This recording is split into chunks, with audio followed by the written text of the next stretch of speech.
Resort web சீரிஸோடைய episode number 69ல் நம்ம ராஜன் ஒரு வழியாக மனசில் பல வருஷமாக வச்சுருந்த அந்த ரகசியத்தை ஓப்பனாக உடைச்சிட்டாரு ஃப்ரெண்ட்ஸ். அது மட்டும் இல்லாமல் கிச்சன் டீமுக்கும் பேண்ட்ரி டீமுக்கும் நடுவில் ஈகோ சண்டை ஒரு பக்கம் வெடித்தாலும் கிளைமேக்ஸில் மினிஸ்டர் கொடுத்த அந்த லேட் நைட் ஆர்டரை ஐஷு வெற்றியோட துணையோட எப்படி முடித்தாங்க அப்படிங்கிறதையும் பார்க்க போகிறோம். அதுக்கு முன்னாடி நம்ம சேனலை நீங்கள் இன்னும் சப்ஸ்கிரைப் பண்ணாமல் பார்த்துட்டு இருக்கீங்கன்னா உடனே சப்ஸ்கிரைப் பண்ணிவிட்டு பக்கத்தில் இருக்கிற பெல் ஐக்கானையும் கிளிக் பண்ணிக்கோங்க. அப்போ தான் அடுத்தடுத்த எபிசோடோடைய ரிவ்யூஸ் உங்களை தேடி வரும். ஸோ ஃப்ரெண்ட்ஸ், எடுத்த உடனே மினிஸ்டருடைய ஃபேமிலியை வரவேற்க ரகுபதி அவர்கள், நெடுமாறன் அவர்கள் மற்றும் மொத்த ரூம் சர்வீஸ் டீமும் வெயிட் பண்ணிட்டு இருக்காங்க. மினிஸ்டர் வந்ததும் உங்கள் ரெசார்ட் பற்றியும் குறிப்பாக நெடுமாறன் சாரோடைய சாப்பாடு பற்றியும் ரொம்ப கேள்விப்பட்டிருக்கேன், டேஸ்ட் பண்ண ரொம்பவே ஆவலாக இருக்கிறேன் அப்படிங்கிற மாதிரி சொல்கிறாரு. ஆனால் அவங்க பேசிக்கிட்டு இருக்கும்போதே பேக்ரவுண்டில் நம்ம பிரியா மினிஸ்டரையே ஒரு மிரட்டலான லுக்கு விட்டு முறைச்சி பார்த்துட்டு இருக்காங்க. அடுத்ததாக பேண்ட்ரியை காட்டுறாங்க. நம்ம ஐஷு கிச்சன் டீமுக்காக இடம் ஒதுக்கிட்டு இருக்காங்க. அங்கே இருக்கிற திங்ஸ் எல்லாம் கொஞ்சம் ஒதுங்க வச்சுக்கிட்டு இருக்காங்க. அங்கே வர்ற வெற்றி அவரும் கொஞ்சம் திங்ஸ் எல்லாம் எடுத்து ஒதுங்க வச்சு ஹெல்ப் பண்ணுறாரு. அடுத்ததாக நமக்கு ராஜனை காட்டுறாங்க. ஸ்டெல்லா மற்றும் பாண்டியை கூப்பிட்டு என்ன சொல்கிறாருன்னா, ஸ்டெல்லா வந்து மினிஸ்டருடைய அம்மாவை பார்த்துக்கணும் அப்படின்னும், பாண்டி வந்து மினிஸ்டருடைய அந்த சுட்டி பையனை பார்த்துக்கணும் அப்படின்னும் அவர் சொல்கிறாரு. ஆனால் அந்த சுட்டி பையன் சும்மா இல்லாமல் பாண்டியை ரெசார்ட் முழுக்க ஓட விட்டு நல்லா வச்சு செய்கிறான். இதை பார்த்துட்டு பாட்டியம்மா பாவம் அந்த பையன் அப்படின்னு சொல்கிறாங்க பாண்டியை பார்த்து. அதுக்கு நம்ம ஸ்டெல்லா அதெல்லாம் ஒன்றும் இல்லை, அவன் நல்லா ஜாலியாக தான் பண்ணிகிட்ருக்கிறான் அப்படிங்கிற மாதிரி சொல்கிறாங்க. அப்புறம் பாண்டி ஓடுறதை பார்த்து ரெண்டு பேருமே ஸ்மைல் பண்ணிகிட்ருக்காங்க.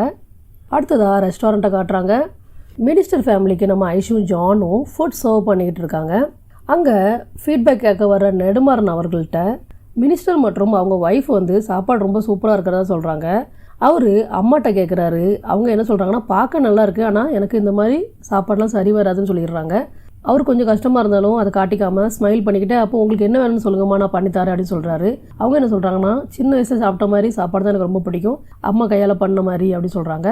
அதுக்கு உடனே அவர் அம்மா சாப்பாடு மாதிரி வேறு யாராலுமே பண்ண முடியாது அப்படின்னு சொல்கிறாரு சிரிச்சுக்கிட்டு. அடுத்ததாக குட்டி பையன்ட்ட கேட்குறாரு. அவன் உம்முன்னு உட்காந்துருக்கான், பதிலே சொல்ல மாட்டேக்கான். பையனோட அம்மா சொல்கிறாங்க அவன் சாப்பிடும்போது பேச மாட்டான் அப்படின்னு.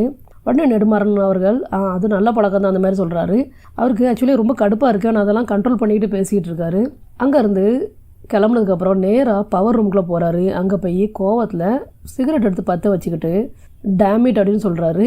அடுத்ததாக ரியா ரெசார்ட்டில் அவங்களோட ரூமுக்கு வெளியே லேப்டாப் வச்சு ஒர்க் பண்ணிகிட்டு இருக்காங்க. அங்கே வர ரகுபதி அவர்கள் அவங்களுடைய ஹெல்த்தை பற்றி, செக்கப்புக்கு போகிறியா இல்லையா, அப்புறம் மெடிசன் எடுத்துக்கிறியா இல்லையா, இதெல்லாம் கேட்குறாரு. அதுக்கு ரியா நான் எல்லாமே சரியாக பண்ணிகிட்ருக்கேன்ப்பா அப்படின்ட்டு சொல்லிகிட்டு இருக்காங்க. அப்போ ரகுபதி அவர்கள் ரியாவோட டேபிளில் இருக்கிற அந்த டிவோர்ஸ் பேப்பரை பார்க்குறாரு. உடனே ரொம்ப அப்செட் ஆகிடுறாரு, வரீடாக ஆயிடுறாரு.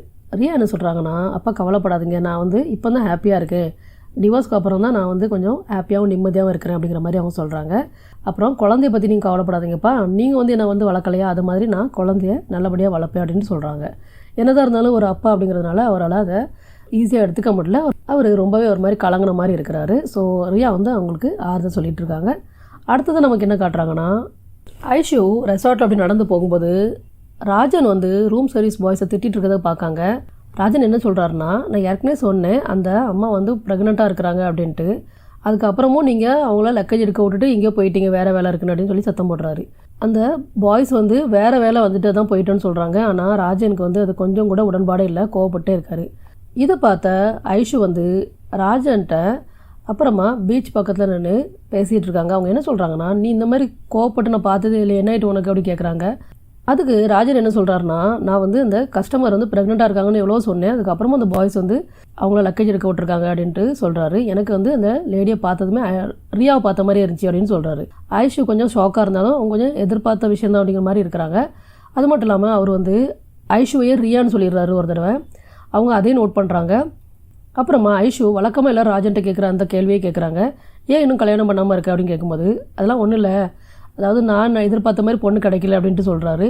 ஆனால் ஐஷு விடுறதாவே இல்லை. அவங்க என்ன சொல்கிறாங்கன்னா, கண்டிப்பாக உன்னை பார்த்தாலே தெரியுது நீ யாரையோ மனசை நினச்சிக்கிட்டு தான் அந்த மாதிரி பண்ணுற அப்படின்ட்டு, யாரையோ நீ லவ் பண்ணுறன்னு நல்லா தெரியுது, ஓப்பனாக சொல்ல அடிச்சோன்னு உடனே அவர் இல்லை விடு அப்படின்னு சொல்கிறாரு.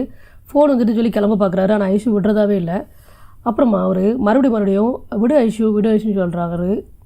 ஐஷு வந்து சொல்லுன்னு சொல்லிக்கிட்டு இருக்காங்க. இப்படி ரெண்டு பேரும் மாற்றி மாற்றி சொல்லும்போது அவர் பட்டுன்னு ஆமாம் நான் வந்து ரியாவை லவ் பண்ணுறேன் அப்படின்ட்டு சொல்லிடுறாரு. உடனே ஐஷுக்கு அது கொஞ்சம் ஷாக்காக இருந்த மாதிரி இருக்குது. அவர் என்ன சொல்கிறாருன்னா, சின்ன வயசுலேருந்து எனக்கு ரியாவை ரொம்ப பிடிக்கும், அப்புறம் வளர வளர எனக்கு அது லவ்வாக மாறிட்டு, ஆனால் சொன்னால் எங்கள் ஃப்ரெண்ட்ஷிப் வந்து கட் ஆயிருமோன்னு நான் வந்து அதை மனசுலேயே வச்சுட்டேன். அது மட்டும் இல்லாமல் ரகுபதி அங்கிள் என்ன நினைப்பார் இதை பற்றி தெரிஞ்சா, அதனால தான் வந்து நான் இதை சொல்லவே இல்லை அப்படின்ட்டு சொல்கிறாரு. ஸோ ஃப்ரெண்ட்ஸ், இப்போது ராஜன் வந்து அவருடைய மனசில் இருக்கிறது சொல்லிட்டாரு. ஐஷு வந்து இப்போது இந்த விஷயத்தை எப்படி ஹேண்டில் பண்ண போகிறாங்க அப்படிங்கிறத பார்க்குறதுக்கு நிஜமாகவே ரொம்ப ஆவலாக இருக்கிறோம். அடுத்ததாக மறுபடியும் பேண்ட்ரி காட்டுறாங்க. இப்போ வந்து கிச்சன் டீம் ஒர்க் பண்ணிகிட்ருக்கு, அதே மாதிரி பேண்ட்ரி டீமும் ஒர்க் பண்ணிகிட்ருக்கு. அங்கே வர்ற பாண்டி வேணும்னே விக்கி பக்கத்தில் நின்றுக்கிட்டு, மாஸ்டர் எனக்கு ஒரு டீ அப்படின்னு சொல்கிறாரு. விக்கியை கண்ட்ரோல் பண்ணுற மாதிரி இருக்கிறனால கோவப்படுறாரு.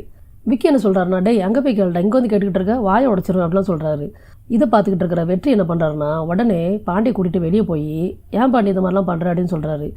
2 டீமும் ஒன்றா ஒர்க் பண்ணுறதுனால கொஞ்சம் அட்ஜஸ்ட் பண்ணி தான் ஒர்க் பண்ணணும் அப்படின்ட்டு அவர் சொல்கிறாரு. அதே நேரம் ஐஷு வந்து அங்கே விக்கிட்ட என்ன சொல்கிறாங்கன்னா, இந்த பார்வைக்கு நம்ம தான் வந்து அவங்க இடத்துல இருக்கிறோம், அதனால் தேவையில்லாத வம்பு இழுக்காத, நீ ரூம் சர்வீஸ் பாய்ஸ்ட்டு எப்படி பேசணும் எனக்கு நல்லா தெரியும், அது மாதிரி அதெல்லாம் மனசு வச்சுட்டு எதுவும் பண்ணாத அப்படின்ட்டு ஐஷு வந்து அங்கே விக்கிக்கு அட்வைஸ் பண்ணுறாங்க. வெற்றி வந்து பாண்டிக்கு அட்வைஸ் பண்ணுறாரு. ஸோ ஃப்ரெண்ட்ஸ், ஆரம்பமே இப்படி இருக்குது, போக போக எப்படி இருக்கும் அப்படிங்கிறத கண்டிப்பாக நம்ம பொறுத்திருந்து தான் பார்க்கணும். கடைசியாக நம்மளுக்கு நைட்டில் பேண்ட்ரி மறுபடியும் காட்டுறாங்க. ஐஷு வெற்றியும் எல்லா வேலையும் முடிச்சுட்டு லைட் ஆஃப் பண்ணி கிளம்ப தான் போகிறாங்க. அந்த நேரத்தில் ரூம் சர்வீஸ் பாய் வந்து இந்த ஒரு ஆர்டர் வந்திருக்கு அப்படின்னு சொல்கிறாரு. ஐஷு என்ன சொல்கிறாங்கன்னா, இவ்வளோ லேட்டாக கொண்டு வருவா, எப்படி பண்ண முடியும் அப்படின்னு சொல்கிறாங்க. அதுக்கு அந்த பையன் மினிஸ்டர் வீட்டில் வந்து சொல்லியிருக்கிறாங்க அப்படின்னு சொன்ன உடனே அதை வாங்கி பார்க்குற ஐஷு வந்து என்ன சொல்கிறாங்கன்னா, இந்த டிஷ்ஷாக இதுக்கு வந்து வெஜிடபிள்ஸே நிறைய சாப் பண்ண வேண்டியிருக்குமே, அதுக்கே ரொம்ப நேரம் ஆயிருமா அப்படின்னு சொல்கிறாங்க. அப்படி சொல்லிட்டு இருக்கும்போது டிஷ்ஷோட பேரே அவங்க சொல்லிடுவாங்க. அது கேட்டதும் வெற்றி வந்து என்ன பண்ணுவார்னா, கடகடன்னு ஆனியன் எடுத்து கட் பண்ண ஆரம்பிச்சிடுவார். இதை பார்த்து ஐஷுக்கு புரிஞ்சிடும் வெற்றி வந்து ஹெல்ப் பண்ண போகிறாருன்னு. உடனே அவங்க சார்பாக அவங்க ஒரு சைடில் குக் பண்ணிகிட்டு இருப்பாங்க. வெற்றி அதே ஐட்டத்துக்கு தேவையான மற்ற ஐட்டங்களை சைடில் சாப் பண்ணி குக் பண்ணிகிட்ருப்பார். அதுக்கப்புறம் 2யும் அசம்பிள் பண்ணி பிளேட்டிங் பண்ணி அந்த பையன்ட்ட 20 நிமிஷம் வெயிட் பண்ணுன்னு சொல்லியிருப்பாங்க. ஸோ கரெக்டாக 20 நிமிஷத்துக்குள்ளே அந்த டிஷ்ஷை ரெடி பண்ணி அந்த பையன்ட்ட கொடுத்து அனுப்பிடுவாங்க. கொடுத்ததுக்கப்புறம் ஐஷு வந்து முதல்ல வெளியே நடந்து வந்துடுவாங்க. பின்னாடி வெற்றி வந்துட்டுருப்பார். ஐஷு வந்து அங்கே நிற்பாங்க. அப்போது ஓகே தேங்க்ஸ் சொல்லதுக்காண்டி நிற்கிறாங்க அப்படின்னு பார்த்தா ஒன்றுமே சொல்ல மாட்டாங்க. பின்னால் வந்து நடந்து வந்த வெற்றி ஐஷு பக்கத்தில் வந்து ஒரு 2-3 செகண்ட் நிற்பார். ஆனால் ஐஷு எதுவுமே சொல்ல மாட்டாங்க. உடனே 2 பேரும் 2 திசையில் அப்படியே பிரிஞ்சு போயிடுவாங்க. அதோட நமக்கு இந்த எபிசோடு முடியுதுங்க. ஸோ ஃப்ரெண்ட்ஸ், வரப்போகிற 3 எபிசோட்ஸுமே கண்டிப்பாக ரொம்பவே இன்ட்ரெஸ்டிங்காக இருக்க போகுது. ஏன்னா மினிஸ்டர் ஃபேமிலியிலேருந்து அவங்களோட அம்மா வந்து சரியான ஃபீட்பேக் கொடுக்காதது நெடுமாறன் அவர்களுக்கு கண்டிப்பாக பயங்கர கடுப்பாக இருக்குது. அது மட்டும் இல்லாமல் ஐஷு வந்து ராஜன் மற்றும் ரியா பற்றின விஷயத்தை எப்படி ஹேண்டில் பண்ண போகிறாங்க அப்படிங்கிறதையும் பார்க்கறதுக்கு நிஜமாகவே ரொம்ப இன்ட்ரெஸ்டிங்காக இருக்க போகுது. உங்களுக்கு இந்த எபிசோடில் பிடிச்ச சீன் எது அப்படிங்கிறத சொல்லுங்கள். அது மட்டும் இல்லாமல் ராஜனுடைய இந்த ஒன் சைட் லவ்வை பற்றி நீங்கள் என்ன நினைக்கிறீங்க அப்படின்னு சொல்லுங்கள். ராஜன் இப்படி பாசிட்டிவாகவே இருப்பாரா, இல்லைனா வரப்போகிற எபிசோடில் ஏதாவது நெகட்டிவாக மாறிடுவாரா அப்படிங்கிற உங்களுடைய அபிப்பிராயத்தை கண்டிப்பாக கமெண்ட்ஸில் சொல்லுங்கள். நம்ம வீடியோ பிடிச்சிருந்தா கண்டிப்பாக லைக் பண்ணுங்கள், ஃப்ரெண்ட்ஸ்க்கெலாம் ஷேர் பண்ணுங்கள். அது மட்டும் இல்லாமல் அந்த பெல் ஐக்கானையும் ப்ரெஸ் பண்ணிட்டீங்கன்னா அடுத்து வரப்போகிற நம்மளுடைய மீதி எபிசோட்ஸோடைய அந்த வீடியோட அப்டேட்டு உங்களுக்கு உடனுக்குடன் கிடச்சிடும். நம்ம சேனலோட வளர்ச்சிக்கு உங்களுடைய சப்போர்ட் ரொம்பவே தேவை. ஏற்கனவே சப்போர்ட் கொடுத்துட்ருக்கிற எல்லாருக்குமே ரொம்ப ரொம்ப நன்றி. இன்னொரு வீடியோவில் உங்கள் எல்லாரையும் பார்க்குறது வரைக்கும் நன்றி, வணக்கம், பாய்.